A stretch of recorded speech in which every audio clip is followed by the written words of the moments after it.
Welcome to Vision Lakshay. Myself Anshika Dhingra. Today we are going to start the topic investment function. In the previous lectures we have done what is consumption function and what is saving function. Today we will do investment function which is denoted by I.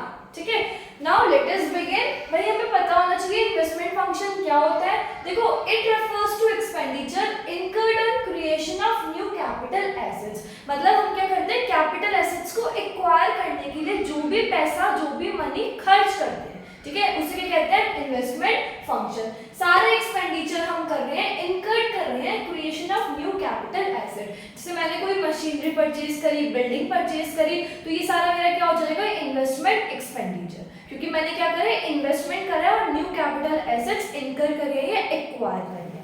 Next, what is investment expenditure, हमें पता चल गया। Now investment expenditure जो होता है वो two types में categorise है, ठीक है, दो चीजों में कैटेगराइज है। पहला होता है हमारा induced investment, second one is autonomous investment. मतलब इन्वेस्टमेंट एक्सपेंडिचर जो है वो हमारे दो टाइप की होती है, पहली होती है इंड्यूस्ड, दूसरी होती है autonomous.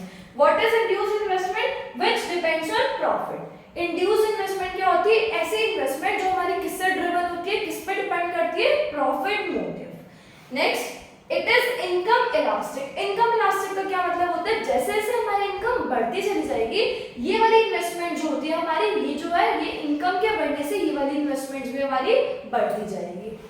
Then done by private sector. Mostly जो होता है हमारी इंड्यूस इन्वेस्टमेंट जो होती है प्राइवेट सेक्टर के थ्रू करी जाती है। मतलब प्राइवेट सेक्टर जो होते हैं वो इंड्यूस इन्वेस्टमेंट करते हैं।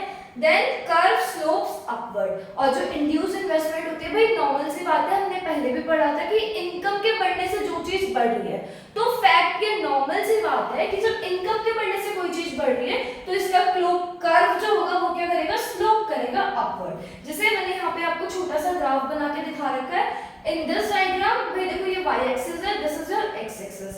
x एक्सिस आपकी डिनोट कर रही है इनकम, y एक्सिस आपकी डिनोट कर रही है इन्वेस्टमेंट, ठीक है, I is for investment and y is for income. तो यहाँ पे जो हो रहा है, हमारी ये जो ग्राफ जा रहा है with the increase in income, जो हमारा इंक्रीज हो रहा है, this is your induced investment, और इसका जो कर्व है वो कैसे स्लोप कर रहा है, upward. Got it? Now let's come to second investment expenditure, या second type of investment expenditure which is autonomous investment. Autonomous investment क्या होती है, भाई सोशल वेलफेयर के लिए होते हैं। इसका मोटिव जो होता है, या ये हम इन्वेस्टमेंट कर रहे होते हैं with the aim of social welfare, कुछ भी इसमें प्रॉफिट इन्वॉल्व नहीं होता। Then unaffected by change in income. As in this income elastic का मतलब इनकम के बढ़ने से हमारी अफेक्ट हो रही थी, this is unaffected by change in income. Income कितनी भी बढ़ जाए हमारी इसमें फर्क नहीं पड़ेगा, ठीक है, इसमें कोई चेंज नहीं आएगा। देन सॉरी भाई, as it is driven by social welfare, तो इसमें जो है गवर्नमेंट सेक्टर जो होता है बहुत ज्यादा इंपॉर्टेंट रोल प्ले करेगा। नॉर्मल सी बात है, जहां सोशल वेलफेयर वर्ड आ जाए वहां पे गवर्नमेंट का रोल आ जाता है। Its curve is parallel to x axis. जो हमारी ऑटोनोमस इन्वेस्टमेंट होती है, इसका कर्व जो होगा वो कैसे होगा, एक्स एक्सिस के पैरेलल होगा, क्योंकि भाई इनकम ड्रिवन नहीं है, वो इनकम के चेंज होने से इसमें कोई फर्क नहीं पड़ रहा, तो क्या होगा, हमारी पैरेलल टू एक्स एक्सिस एक तरीके से कांस्टेंट रहेगी autonomous.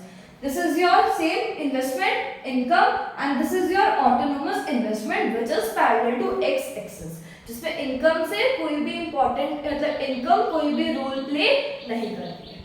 This is your complete investment function and its types. This is all for today. Hope you understood the video and liked what I taught. And if you love the video and got the understanding, so please like, share and subscribe. Thank you.